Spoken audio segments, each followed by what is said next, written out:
धन्यवाद Honorable Chief Minister of Andhra Pradesh Nara Chandrababu Naidu Garu for that insightful speech with objective observations, a futuristic speech, so inspiring, and his direction to lead Andhra Pradesh with a science and technology driven development.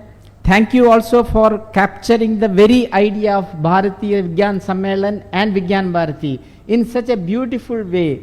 Thank you, and may I now request इस कार्यक्रम के मुख्य अतिथि राष्ट्रीय स्वयंसेवक संघ के परम पूजनीय सरसंघ चालक आदरणीय मोहन भागवत जी को हमें मार्गदर्शन प्रदान करने के लिए विनंती करता हूं।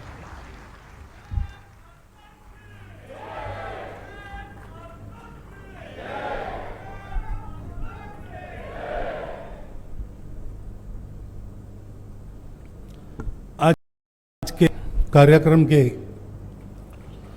मुख्य अतिथि आंध्र प्रदेश के लोकप्रिय मुख्यमंत्री श्रीमान चंद्रबाबू नायडू जी,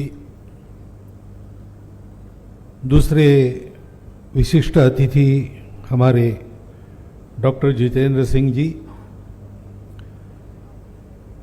आदरणीय शेखर जी मांडे, आदरणीय सत्यप्रसाद जी, सतीश रेड्डी जी, मूर्ति गारू, शास्त्री गारू और विवेकानंद जी, उपस्थित सज्जन, माता भगिनी, विज्ञान भारती के कार्यकर्ता गण, मैं हमारे दोनों अतिथियों को धन्यवाद देना चाहता हूं। जिस विषय के बारे में मुझे बोलने को कहा है उस विषय की थोड़ी सी प्रस्तावना उन्होंने कर दी है। भारत आगे जाएगा, ये निश्चित है, और भारत को विश्व को कुछ देना है।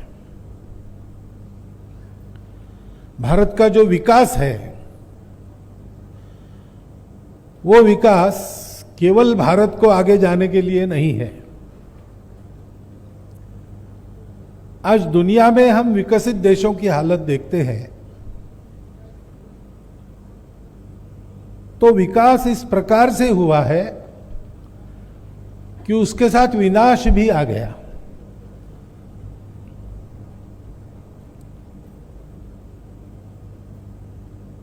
सब देश ऐसा सोच रहे हैं कि भौतिक विकास तो हमने कर लिया, लेकिन कहीं पर हम चूक गए, क्योंकि सारा विकास होता है सुख के लिए। मनुष्य को सुख चाहिए, सृष्टि में सबको सुख चाहिए। विज्ञान भी क्यों जानना चाहते हैं हम लोग? यहां से सूरज कितने दूर पर है ये मैंने नहीं जाना तो मेरा क्या फर्क पड़ने वाला है, लेकिन मनुष्य ऐसा विचार नहीं करता, उसको जानने की तृष्णा है और उस ज्ञान के आधार पर वो अपने जीवन को सुखी करना चाहता है, इसलिए उसको जानना है।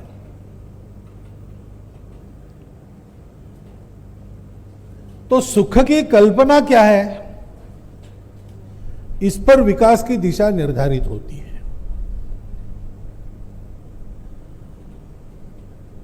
अभी तक पिछले 2000 वर्षों से जिन प्रणालियों का प्रभाव दुनिया में रहा है उसमें यह माना गया कि सुख केवल भौतिक है, क्योंकि हम दुनिया का अध्ययन करते हैं, दुनिया के पशु पक्षियों को देखते हैं तो यही ध्यान में आता है। आहार निद्रा भय मैथुनंच, यही सुख की कल्पना है। जानवरों के लिए ठीक है, वो जन्म लेते हैं, उनको ज्ञान लालसा रहती नहीं, क्योंकि विचार ही नहीं है, और इसलिए मरते दम तक जीना है। मरते दम तक जीना है तो जीने की आवश्यकताएं पूरी करनी है। एक दिन मर जाना है, क्यों जन्मे, कब मरेंगे, कैसे मरेंगे, कोई चिंता नहीं है। सुख दुख तात्कालिक है और भौतिक है। कोई जानवर निराश होकर आत्महत्या नहीं करता, आत्महत्या केवल मनुष्य करता है, क्योंकि जानवर को निराशा नहीं होती। जो होती है वो तात्कालिक होती है और भौतिक होती है। मनुष्य का भी विकास इसी पैमाने पर नापा गया, क्योंकि वैसे देखा जाए तो एक बुद्धि ज्यादा है मनुष्य में। शरीर होता है, मन होता है, बुद्धि होती है। बुद्धि भी ब्रेन में चलने वाले रासायनिक क्रियाओं का प्रोडक्ट है, और मन दुनिया के अनुभव से हम जो गांठ बांध लेते हैं उसको मन कहते हैं। और इसलिए पशुओं को जैसा ही हम भी अपनी भौतिक आवश्यकताएं पूरी करें तो विकास पूरा हो गया। एक दूसरे दिशा का विचार है कि भौतिक जगत सहित अपना शरीर ये टेम्पररी है, वो मरते रहता है, बदलते रहता है। तो जो शाश्वत है केवल उसी पर चलो, दूसरा कुछ मत देखो।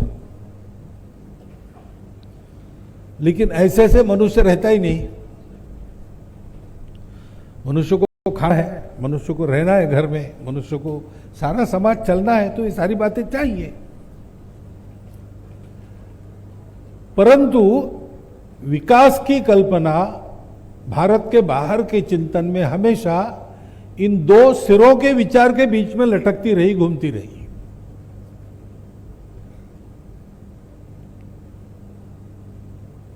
हमारे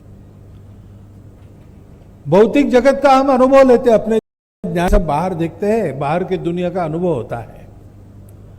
अनुभव होता है तो वो है, वो मिथ्या है यानी असत्य नहीं है। मिथ्या इज रिलेटिव ट्रुथ। कुछ दूर तक वो भी सत्य, उसमें से जाना पड़ता है। तो रोटी, कपड़ा, मकान, स्वास्थ्य, शिक्षा, ये सब चाहिए। उसमें आराम चाहिए, कष्ट कम करने चाहिए, परंतु यहां रुकना नहीं चाहिए। वास्तव में सुख चाहिए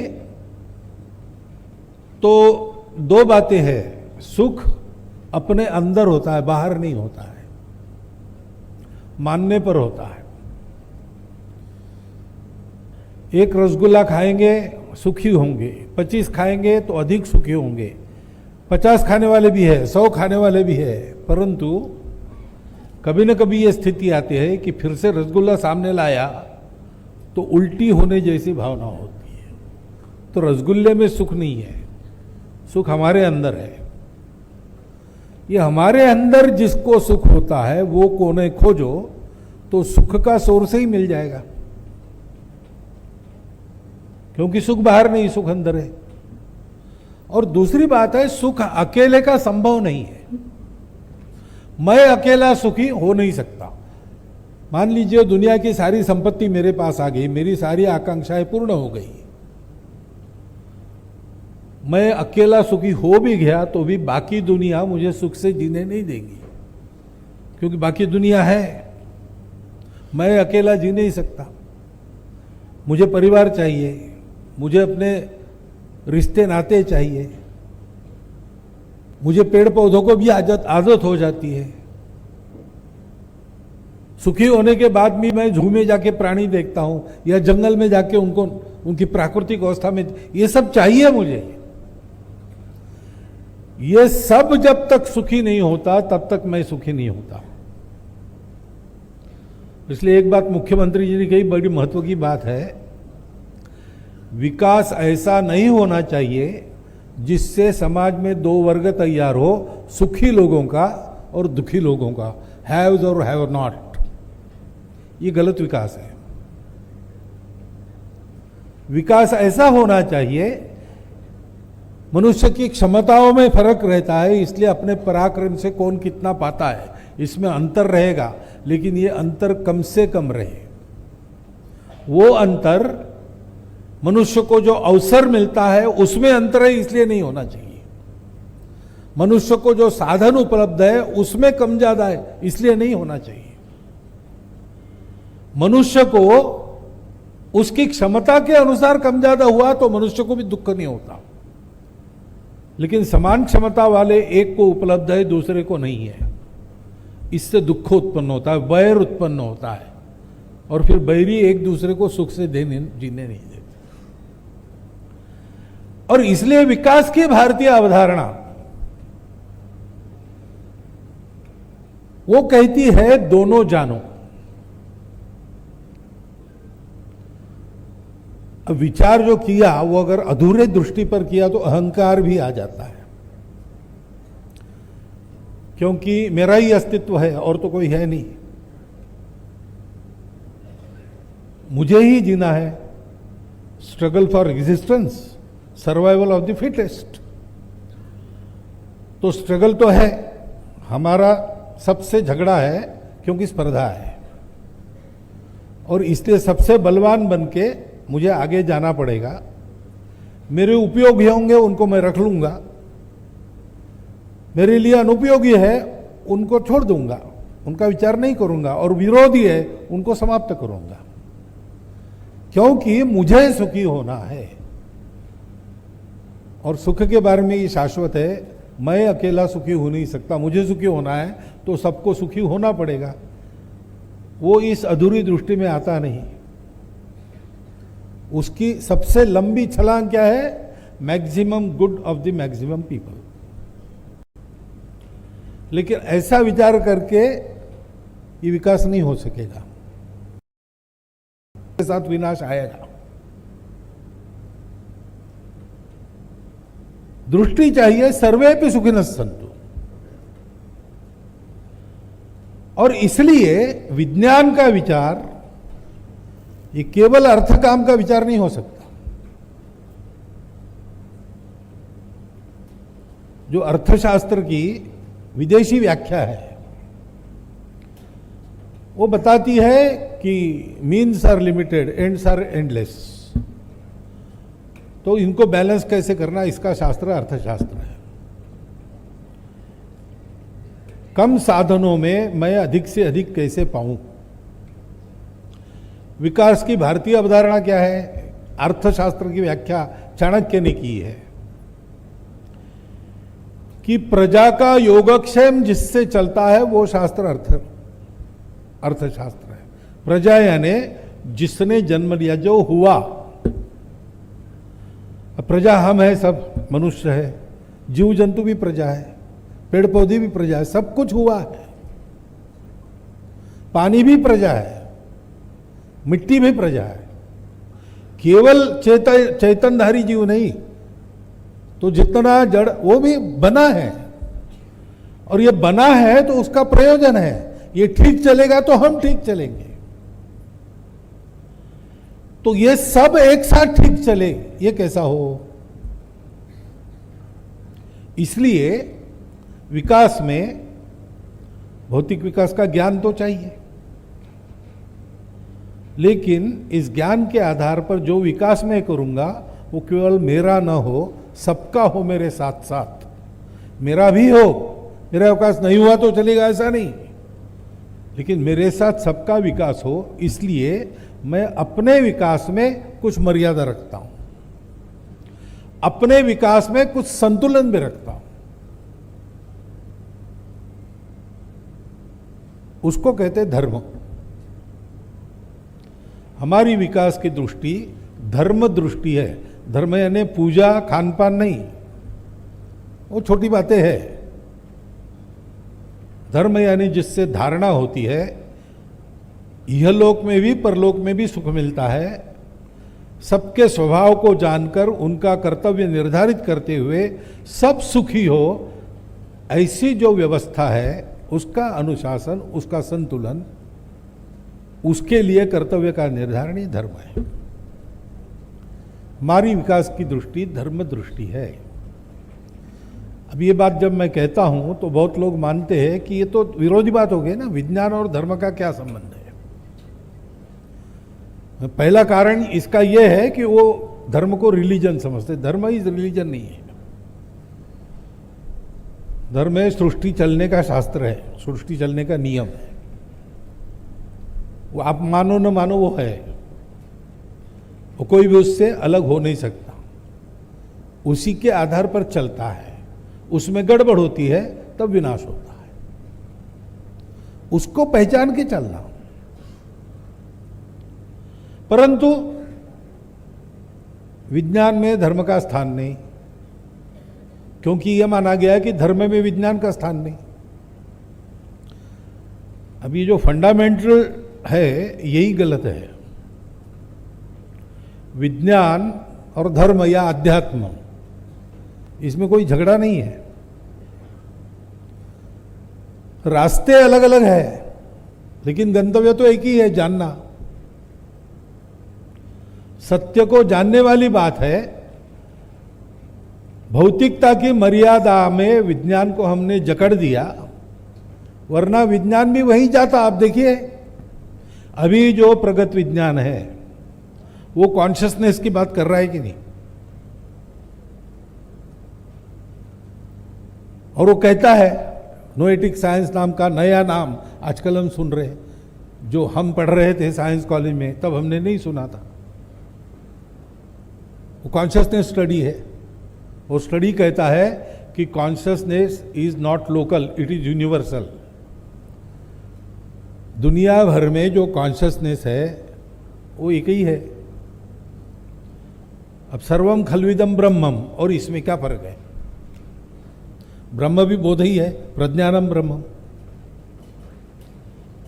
अगर प्रज्ञानम ब्रह्मम है तो कॉन्शियसनेस और प्रज्ञान समानार्थी शब्द है। विज्ञान भी उधर आ रहा है, तो फर्क कहां है? फर्क केवल मेथोडोलॉजी में है। विज्ञान की पद्धति है बाहर देखो, प्रयोग करो, प्रतीति लो और अनुभव के आधार पर तथ्य पक्का करो। आपको एक अनुभव आया उससे नहीं होगा, सबको वो अनुभव आना चाहिए, और कभी भी वही अनुभव आना चाहिए। जो आप कर रहे हो अनुभव आ गया, उसके कारण वो करके दूसरों को भी वो अनुभव आना चाहिए, रेप्लिकेबल होना चाहिए, तभी उसको सत्य मानो। अध्यात्म क्या कहता है? यही कहता है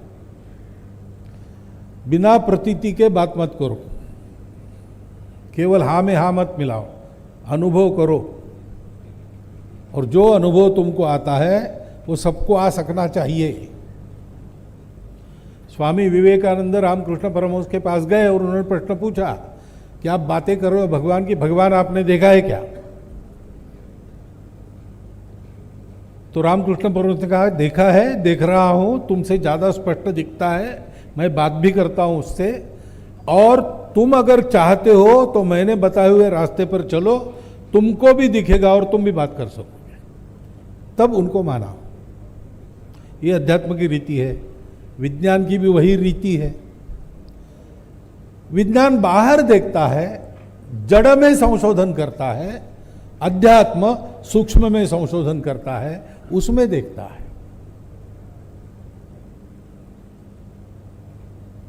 अध्यात्म कहता है वहां भी प्रयोग करो, प्रतीति लो। इसलिए विज्ञान के साधन भौतिक है, हम तैयार कर सकते हैं, उनकी शक्ति बढ़ा सकते हैं, लेकिन कहीं ना कहीं रुक भी जाते हैं, क्योंकि कितनी बढ़ाएंगे। 1971 में मैंने रीडर्स डाइजेस्ट का कॉमेमोरेटिव वॉल्यूम पढ़ा। उसमें एक आर्टिकल था द स्टारी यूनिवर्स। अब किसने लिखा मैं भूल गया, वो एक जाने माने शास्त्रज्ञ ही थे, मेडिसिन के क्षेत्र में थे। उन्होंने वो लेख, नहीं फिजिक्स में क्षेत्र में थे, उन्होंने वो कहा है लेख में कि हमारे साधन अब अधूरे हो गए, क्योंकि हमारी दूरबीन से हम बड़े से आकाश गंगाओं का पता लगा लिया, लेकिन वो हमको बताता है कि अभी जो हम देख रहे हैं आकाश गंगा को, वो मान लीजिए 200 लाख प्रकाश वर्ष दूर है, तो अभी हम जो देख रहे हैं वो इतनी पुरानी जानकारी है। अभी वहां क्या है हमको नहीं, वो 200 लाख वर्षों के बाद आपको पता चलेगा। तो ज्ञान वहां नहीं पहुंच सकता, अप टू डेट नॉलेज नहीं मिलता, उसके आधार पर तय नहीं कर सकते कोई, क्योंकि अभी दिख रहा है वो पुराना है, अभी क्या होगा पता नहीं। और छोटी सी छोटी बात कणों में चले गए, कणों को भी विभाजित कर दिया। अब ये हो गया कि कण है कि ऊर्जा है, ये भी मुश्किल है, और देखने जाते हैं तो डिस्टर्ब हो जाता है। तो माइक्रोस्कोप भी हमारा फेल हो गया। अब अगर हमको देखना है, जानना है, तो प्रकाश से ज्यादा गति वाला साधन चाहिए, जो भौतिक दुनिया में हमारे लिए असंभव है, क्योंकि हमारी भौतिक दुनिया में इतना ज्यादा स्पीड हो गया तो साधन है वो टूट जाएगा, हम बिखर जाएंगे पार्टिकल्स में। इसलिए उसने कहा कि अब हमको एक साधन का उपयोग करना चाहिए, वो साधन है मनुष्य का मन। उसका वेग प्रकाश की गति से ज्यादा है, और इसका अध्ययन पूर्व में ज्यादा हुआ है, विशेषकर भारत में जाकर हम लोगों को नाम उसने लिए है, अमेरिकन लेखक ने। पातंजल योग सूत्र और योग वासिष्ठ जैसे ग्रंथों का अध्ययन करना चाहिए, और आज हो भी रहा है। तो इसलिए अध्यात्म और विज्ञान, ये दोनों विज्ञान ही है, यानी आज का साइंस जिसको कहते वही है। हमारे यहां अंदर के ज्ञान को ज्ञान कहा है, बाहर के ज्ञान को विज्ञान कहा है। इसकी विद्या है, उसकी अविद्या है, और दोनों चाहिए। एक के पीछे लगे तो अंधकार में खप जाओगे, विज्ञान के केवल अविद्या के पीछे लगे तो अंधकार में फंसोगे, केवल विद्या के पीछे लगे तो उससे भी ज्यादा गहन अंधकार में फंसोगे। अविद्यया मृत्युम तीर्थवा विद्यया मृतम अश्नुते, ये उपनिषदों का आदेश है कि भौतिक जगत का ज्ञान प्राप्त करके मृत्यु भय को दूर करो, और आध्यात्मिक जगत में गोता लगा के अमरत्व की प्राप्ति करो। ये जीवन जीने का तरीका विज्ञानाधिष्ठित हमारे यहां माना गया। जब मैं विज्ञानाधिष्ठित कहता हूं तो साइंटिफिक, ऐसा मेरा कहना है, क्योंकि दोनों साइंस है। और इसलिए भारतीय ज्ञान परंपरा का उल्लेख हुआ।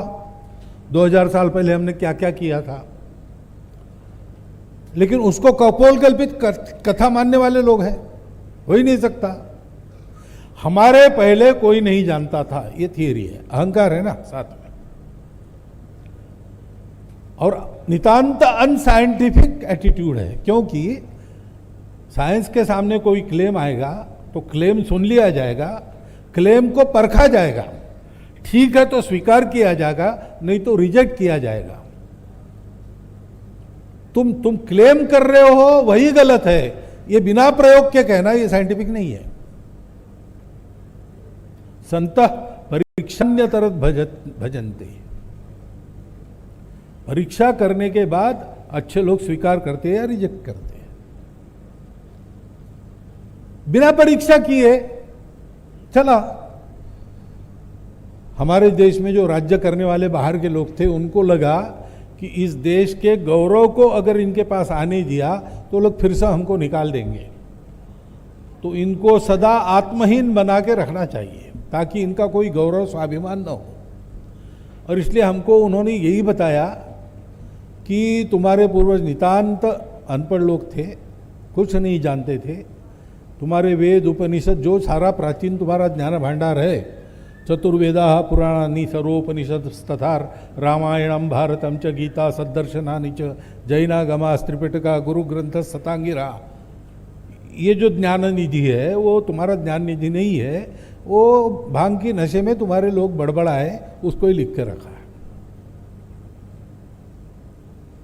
तुम्हारे सारे ग्रंथों में को एक तरफ रखा और हमारी लाइब्रेरी का एक पुस्तक सामने लाया तो वो बहुत कम है, हल्का है।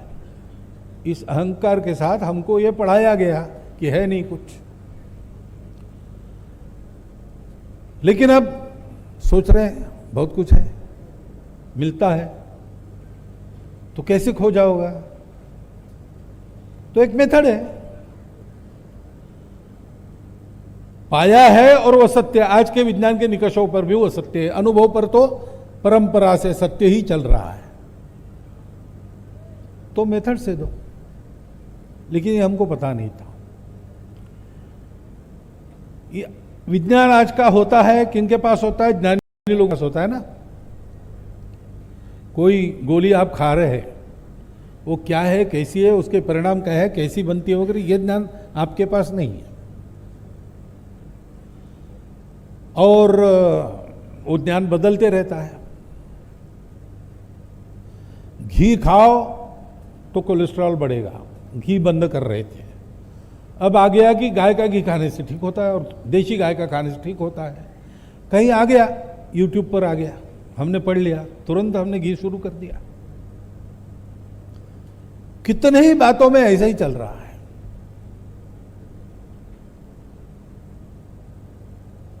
तो ऐसे आंख मूंद के हम विज्ञान दृष्टि से परीक्षण करके नहीं, अंधश्रद्धा पर चल रहे हैं। जैसे पुराने परंपरा में अंधश्रद्धा रूढ़ियां है, उन पर चलते, वैसे ही इधर भी चल रहे हैं। क्योंकि ये विज्ञान पहुंचा नहीं। अपने देश में उसका एक कारण भाषा भी है। पराई भाषा में विज्ञान है, सब तक पहुंचना मुश्किल है।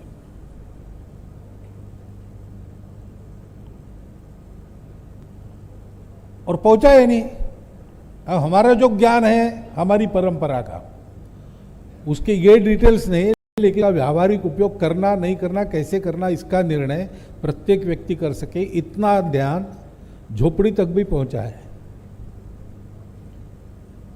इसीलिए दादी या नानी पोते को कहती है, भैया सूर्यास्त हो गया, पेड़ को हाथ मत लगा, पेड़ सोते हैं।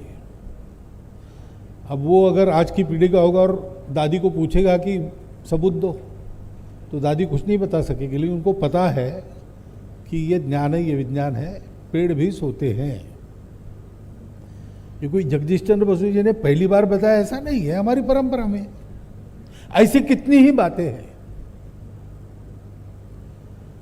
और इसलिए आज आवश्यकता है कि आधुनिक विज्ञान में जो कुछ लेने लायक है, और बहुत कुछ है, क्योंकि 3 फैक्टर्स हमारे पास भी थे, उनके पास भी थे। एक फैक्टर केवल हमारे पास है, उनके पास नहीं है। तो बाकी 3 फैक्टर्स के आधार पर जो जानना है वो तो उन्होंने जाना ही है। और हम बीच में रुक गए। आक्रमण जब शुरू हो गए तब हमारा अनुसंधान रुक गया, रिसर्च रुक गया। विज्ञान को ध्यान देने की हमको फुर्सत ही नहीं मिली, जान को बचाने में हम लग गए। तो दुनिया उस अवधि में बहुत आगे चली गई। तो वहां से हमको सीखना ही पड़ेगा। परंतु सीखते समय ये विवेक भी करना पड़ेगा कि ज्ञान उनके पास है, लेकिन ज्ञान का उपयोग कैसे करना, इसकी बुद्धि हमारे पास है, उनके पास नहीं है।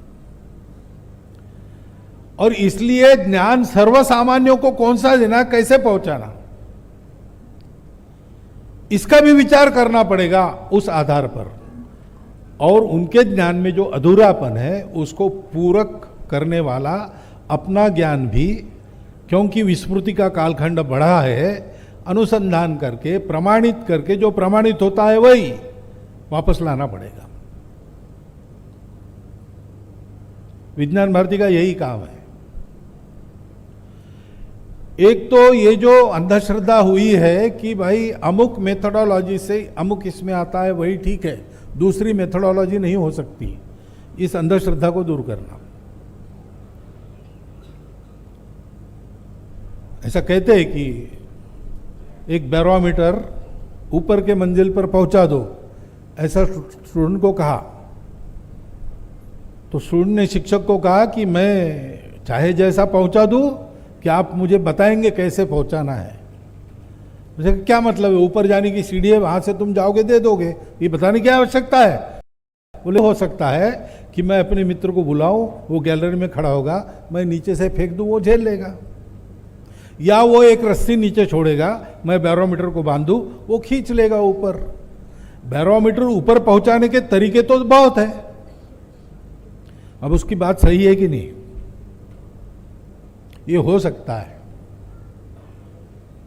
लेकिन शिक्षक पढ़े थे टेक्स्ट बुक में, तो उसमें तो एक ही तरीका दिया था, सीढ़ी चढ़ के ऊपर जाना, दूसरा सोचने के लिए तैयार नहीं थे। इसलिए अनेक तरीके होते हैं, सबको परखना चाहिए, सबके आधार पर जिसको ज्ञान कहा जाता है उसको परखना चाहिए, और परीक्षा में जो ठीक निकलता है उसको ज्ञान के नाते स्वीकार करना चाहिए, अहंकार करने का कारण नहीं। ये बात लाना है और ज्ञान को सब तक पहुंचाना है। इसलिए जिसको जो भाषा आती है उसको उस भाषा में ज्ञान उपलब्ध हो। दुनिया की कोई एक ही भाषा सब लोग सीख लेंगे, ये संभव नहीं है।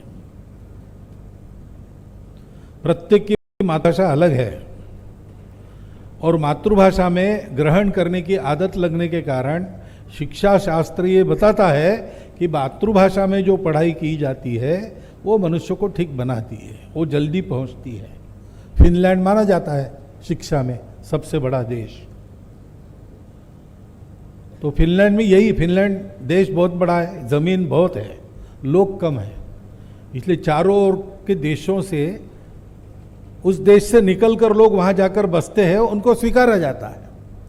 उनकी शिक्षा पद्धति में ऐसा है कि 8वीं तक मातृभाषा में पढ़ाई होती है। अन्य देशों के लोग वहां की मातृभाषा लेकर आते, उनको उनकी मातृभाषा में पढ़ाया जाता है 8वीं तक। उसके लिए एक यूनिवर्सिटी शिक्षकों की उन्होंने बनाई, उसी में से शिक्षक बाहर आएंगे। इतना मातृभाषा में ज्ञान प्राप्त करने का महत्व आज भी है। बुद्धि का विकास उससे ठीक होता है, ग्रहण क्षमता उससे ठीक बनती है। और हमारे लिए महत्व की बात है कि धर्म का भाव उसके कारण ही आता है। भाषा में भाव होता है और जहां की जो विशेषता है वो उसी भाषा में पता चलती है। धर्म हमारी विशेषता है, भारतीय भाषाओं में उसके लिए शब्द है, अन्य भाषाओं में है नहीं। और इसलिए भारत की भाषाओं में इस विज्ञान को लोगों तक पहुंचाने का प्रबंध करना और उसके आधार पर विकास की जो हम कल्पना करेंगे उसमें इस दृष्टि को ध्यान में रखना। आजकल उसमें चर्चा होती है, पर्यावरण के बारे में चिंता होती है, सस्टेनेबिलिटी की बात होती है, परंतु मूल तो यहां है कि हमने यही मान लिया कि सारा जगत अलग अलग है, इसलिए everyone for himself, they will take the hindmost. भूत लगा 10 लोगों के पीछे तो मिलकर सामना किया नहीं, वो भाग गए, भागते भागते कहा कि भाई अब अपना अपना संभाल लो, पीछे रहेगा उसको भूत खाएगा। अब 10 लोग आगे और पीछे भूत, ये चला तो कोई ना कोई तो पीछे रहेगा ही, एक एक को खाते चला गया, 10वें को खा गया तो 9वां पीछे हो गया, उसको खा गया 8वां, ऐसा करते करते सबको खा लिया। दुनिया ऐसे नहीं जीत, दुनिया में सब लोग मिलकर रहते हैं क्योंकि सब जुड़े हैं। Existence unified, unity of existence, उसके आधार पर ही धर्म है, वो सत्य है जीवन का। और इसलिए सब रिलेटेड है, तो सब रिलेटेड है ये जानकर सबके लिए विकास होना चाहिए। माता बच्चे सहित बैठी है और भूख लगी है, कुछ खाने को दीजिए ऐसा कहती है, तो पूछते हैं लोग कि आपके लिए तो रोटी वगैरह सब है, बच्चे के लिए दूध लाना क्या, दांत नहीं है उसके। ऐसे हम सब लोग साथ रहते हैं, हमारे लिए ये चाहिए लेकिन उसके लिए ये चाहिए, वो है कि नहीं। ऐसे परस्पर चिंता, व्यक्ति को समाज की चिंता, व्यक्ति और समाज को मिलकर सृष्टि की चिंता, ऐसी चिंता करते हुए भौतिक आधार पर ही पूरे विश्व का एक सुसंपन्न जीवन विज्ञान निर्माण करने वाली विज्ञान दृष्टि, और आध्यात्मिक आधार पर सबका विचार करके हमको आगे बढ़ना है। इसलिए साइंस बिल्कुल ठीक है, एथिक्स भी चाहिए, चाहे जैसे नहीं भाई। 4 छात्र गए आश्रम से पूरी विद्या करके, जंगल में से जा रहे थे, एक मरा हुआ कंकाल स्केलेटन दिखा, तो एक ने कहा कि मैंने एनाटॉमी पढ़ी गुरु के पास, मैं जानता हूं ये सिंह का कंकाल है। तो दूसरे ने कहा कि कंकाल देख के मैं कह सकता हूं कि वो भूख से मरा है। तीसरे ने कहा तुम ऐसे ही मरने के बाद पोस्टमार्टम करने से क्या फायदा, मैं तो इसको जिंदा कर सकता हूं, अभी दिखाता हूं। तो चौथे ने कहा ऐसा मत करो, वो मरने भूखा मरा है, जिंदा होगा तो खाएगा पहले अपने को। उसने नहीं, आप सबने विद्या दिखाई तो मैं, तो बोले फिर ठहरो, मैं अपनी विद्या दिखाता हूँ। मैंने कुछ इतना नहीं सीखा, मैंने पेड़ पर चढ़ना सीखा है, और तुमने सीखा होगा तो तुम भी चढ़ जाओ। उनको नहीं आता था, ये पेड़ पर चढ़ गया, उसने शेर को जिंदा किया, शेर ने खा लिया।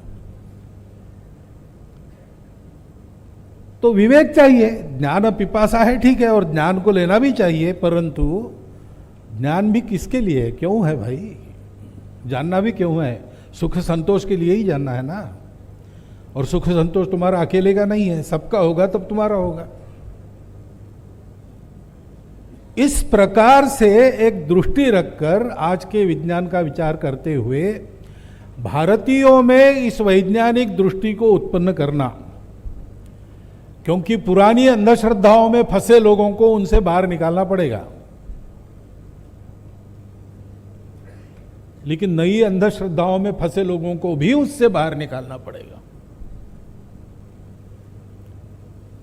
तो भारतीयों को यह वैज्ञानिक दृष्टि देकर, क्योंकि भारतीयों के पास उनके रक्त में ये धर्म दृष्टि है, उनका किया हुआ विकास ये चलेगा। अब कितने ही ये मंदिर है, पुराने पुराने मंदिर अपने यहां है। अभी ऐसा हुआ है हाल के समय में, जो सुनामी आई, तूफान आए, कई जगह ये एक्सपीरियंस है कि सब कुछ रह गया, मंदिर कायम रहे। तो ये आर्किटेक्चर है ना, और ये आर्किटेक्चर कितना विचार करके किया होगा, तब ये मंदिर खड़े रहे। 10,000 वर्षों से हमारी खेती हो रही है हमारे तरीके से, जमीन खराब नहीं हुई, अन्न विषयुक्त नहीं हुआ, कैंसर ट्रेन नहीं चली, और उत्पादन बढ़ाने के चक्कर में ये बाकी सारी बातें हो गई, तो पंजाब से जयपुर कैंसर ट्रेन जाती है। हमारे डीएनए में ये विचार है, उसको जागरूक करना पड़ेगा, उसका बोध कराना पड़ेगा, वैज्ञानिक दृष्टि देनी पड़ेगी, तो भारत तो बड़ा होना तय है। इसलिए तय है कि वो समय की आवश्यकता है, क्योंकि बढ़े हुए भारत को केवल महाशक्ति नहीं बनना है, अपने बचाव के लिए शक्ति तो चाहिए, लेकिन हमको विश्व गुरु बनना है। विश्व को इन सारी समस्याओं से राहत दिलानी है। ये काम कर सकने वाला भारत खड़ा करने के लिए, जैसे भौतिक विकास एक के बाद एक अच्छा हो रहा है, आगे भी होगा, आर्थिक दृष्टि से हम शक्ति बनेंगे, सामरिक दृष्टि से शक्ति बनेंगे, ज्ञान के दृष्टि से भी हम शक्ति संपन्न होंगे, वैसे धर्म की दृष्टि लेकर स्वयं केवल शक्ति संपन्न नहीं होंगे, संपूर्ण दुनिया को नई शक्ति देंगे, नई दृष्टि देंगे, जिससे परस्पर सहयोग से सारा राष्ट्रकुल मानवता को लेकर सृष्टि के साथ मित्र होकर चलेगा, और दुनिया एक नई सुखी सुंदर दुनिया बनेगी।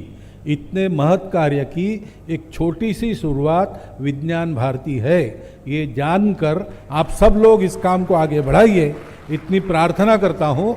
और मैं कितना वैज्ञानिक हूँ मुझे पता नहीं, लेकिन वैज्ञानिकों के सामने भाषण करने को कहा तो किया, उसको उसमें जो ठीक है वो स्वीकार कीजिए, ऐसी प्रार्थना करता हूँ। आपको धन्यवाद देता हूँ। मेरे 4 शब्द समाप्त।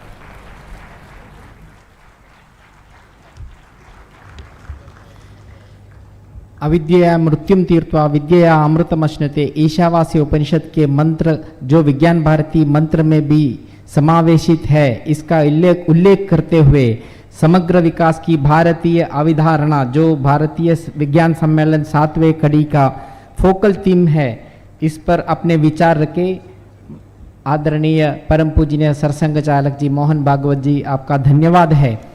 Now we have the release of a very unique book, Bharatiya Jnana Parampara पर विज्ञान Bharti and IKS division of Ministry of Education। जैसे मोहन भागवत जी ने कहा ये परखा हुआ विज्ञान है. It is written authentic book painstakingly prepared by authors from IITs, ISRs, ICERs or etc. on Indian knowledge systems including 11 chapters.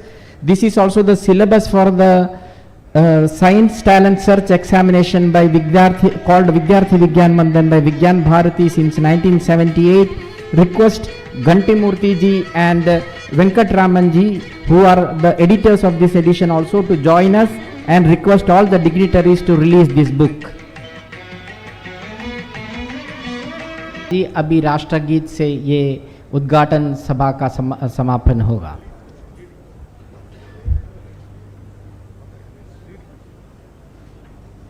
Jana Gana मन अधिनायक जय हे भारत भाग्य विधाता. पंजाब सिंध गुजरात मराठा द्राविड उत्कल बंगा. विंध्य हिमाचल यमुना गंगा उच्चल जलधि तरंगा.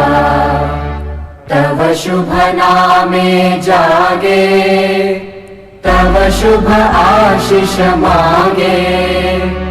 गाहे तव जय गाथा जन गण मंगलदायक जय हे भारत भाग्य विधाता. जय हे जय हे जय हे जय जय जय जय हे.